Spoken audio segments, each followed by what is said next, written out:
just do it now. Get it over with. Don't drag this out. If you've decided that you want to leave the Conservative family, go ahead. Just go ahead and do it. And then the Conservatives can get back to what they do best, which is right now fight for the Canadians in terms of affordable living. This is a unique moment in our nation history, and talented people coming and say, yes, I'm wanting to play a role. That's great, and I look very much forward to work with him.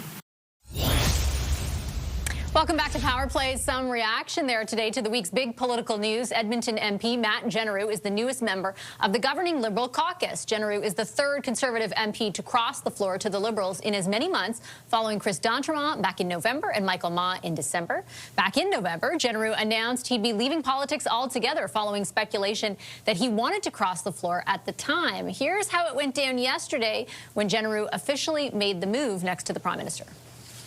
Welcome, Matt. Welcome to the government team. It's a great honor to be on the same team as you.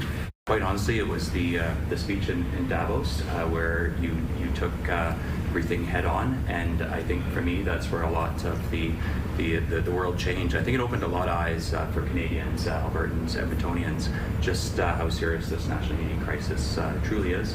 And it's for me, it felt disingenuine and quite simply wrong to be sitting on the sidelines anymore. So I reached out to the Prime Minister's office and will be joining his caucus. Jeneroux's defection means Carney's Liberal government holds 169 seats, 3 seats shy of a majority, and there are 3 vacant seats in the House of Commons with pending by-elections. All 3 of the ridings were previously held by Liberals, 2 of which are considered safer Liberal ridings, and 1 of which saw the Liberal candidate win by just a single vote in April's election before that outcome was nullified by the Supreme Court last week. Conservative leader Pierre Poilievre is calling Jeneroux's defection a betrayal. We have requested interviews with both Jeneroux and Poilievre, both of which have been declined. Let's bring in our front bench, however, because they've got some takes on all of this. Former BC Premier Christy Clark is here. She's a senior advisor with Bennett Jones. Marco Mendicino is former chief of staff to Prime Minister Mark Carney and a former Liberal cabinet minister. He's now a senior counsel and strategic advisor for Castles. CTV political analyst and former Conservative Industry Minister James Moore is with us. He's now a policy advisor at Edelman. And Tony Clement rounds us out. He served in senior roles, of course, in Conservative Prime Minister Stephen Harper's cabinet. He's now CEO of Tony Clement International. Hi, everybody. Good to see you. As far as the government strategy, the Liberal strategy here, Marco, goes, is this about making a majority, or is there something else at play? Well, I think it's less a deliberate strategy on the part of the governing Liberals and more a reflection of a pattern that we've seen play out over the last number of months, where Conservative members of Parliament are, reflecting on whether or not they're in the right place. And so Chris d'Entremont, Michael Ma, and now most recently Matt Jeneroux taking the fairly unusual step of removing themselves from their sitting Conservative caucus and joining the Liberals. And look, I think if you take a look at their statements, there is a thread that runs through all of them, and that is that they've been listening to their constituents, they've been talking with their families, and that given the unique and singular moment that the Canadian government and all of Canada finds itself in, that they feel that it was appropriate to join the governing Liberals. Now, I acknowledge that this is going to spark a lot of emotions. You hear highly charged words like betrayal, and to be sure, when many Canadians vote, they're not just voting for an individual name, they're voting for the team jersey. But what I would say in response to that is ultimately those individuals will eventually go back to the polls, or at least that's the working assumption, and be accountable to them. And so, again, I think this is less a deliberate strategy. I mean, the government will always take someone in good faith to strengthen their mandate. And that's in large part because of the crisis moment that we're in. How do you think the Conservatives, Tony, should be responding to mitigate potential damage or the actual damage? Well, I would advise the Conservatives to keep calm and carry on. I think it's important that they keep focusing on the issues like we have the worst food inflation in the G7, those kinds of issues that hit average Canadians very hard. I think when Pierre Poilievre was talking about betrayal, I don't think he was talking about personal betrayal. Matt Jeneroux had 1.5 feet out the door already. I think this is more a betrayal of the local voters in his riding. And Marco is right. There will be a rendezvous with those voters, and I look forward to that time for Mr. Jeneroux.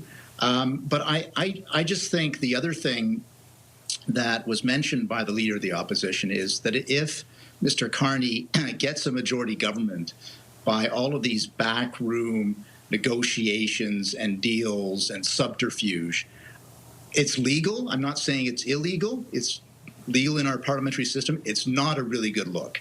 And I think Mr. Carney would be well advised to take what he has, which is a strong minority government.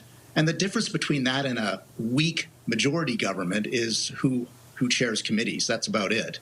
So I wouldn't lay a lot of foundation on this. I think it's important for the government and the opposition to focus on the real issues. I totally understand the point in particular about how some voters, and we heard from them, I was mentioning yesterday on my radio program, who felt, betrayed by floor crossers. I just have covered enough to know that neither the Conservatives nor the Liberals have ever turned someone away. And I'm not sure if Mr. Poilievre, Christy, were the Prime Minister right now, he'd be saying, you know what, just stay on the other side. This feels like a backroom deal. Well, you'd be surprised if they did turn people away. You might not have heard about it. Well, right. Maybe, well, a few instances perhaps, but Christy, go for it. Sorry, that's for you. Well, I would say, I wouldn't call it subterfuge with respect to Tony, but I would say that what happens is members of Parliament want to play. They want to be, no matter who you are, no matter what party you run for, you want to be in a position to influence the outcome of the country. And so when you're in opposition, it's a frustrating thing. There's always a bauble dangling before you of an opportunity to go to the other side of the house and make a more meaningful difference. And I think we shouldn't underestimate that people who get elected really do get elected because they want to make a difference. And it's hard to be in opposition, just be complaining all day. People don't like it. People don't want to do it. So it's always attractive to go to the other side of the house. And there's a reason we allow people to change parties in our parliaments. It's because if you don't allow that, then party leaders become dictators of their own caucuses.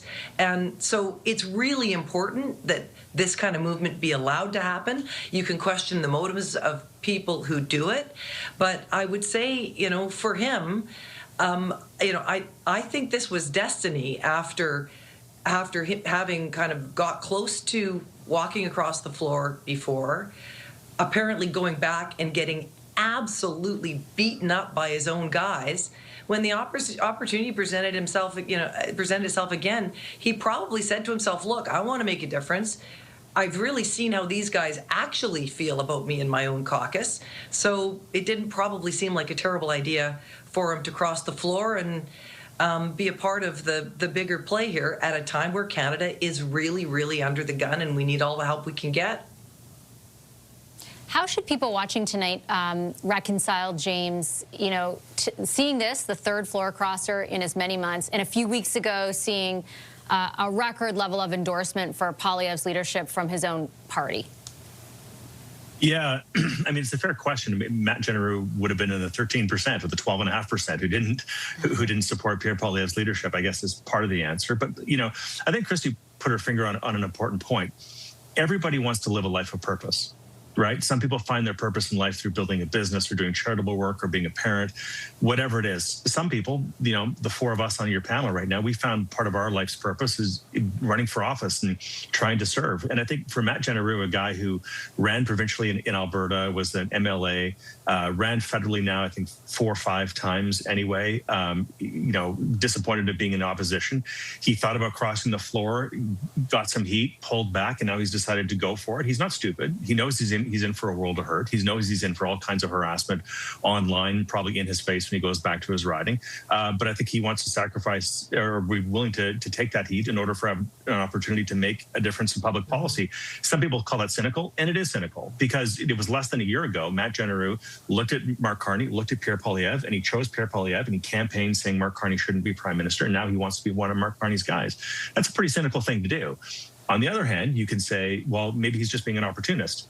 Yeah, that's not a compliment. But on the other hand, as a conservative, you have to sort of think, well, if he thinks being on Mark Carney's team is an opportunity, maybe that's a problem for conservatives in the way in which they're packaging themselves, presenting themselves, and trying to find those swing voters that they need in order to form government. So I think voters think a lot of things about this. I think Tony's right. They're not impressed. Floor crossing less than a year after you ran against Mark Carney to join Mark Carney's team. It's a pretty cynical thing to do, especially when there's no clarity about why Mark Carney gave a speech in Davos. Okay, you can agree with the speech and not join his caucus. A lot of us, are the same way. So I don't know. I think it's a pretty cynical moment, but I think there's a lot of reflection for everybody to do about what this means.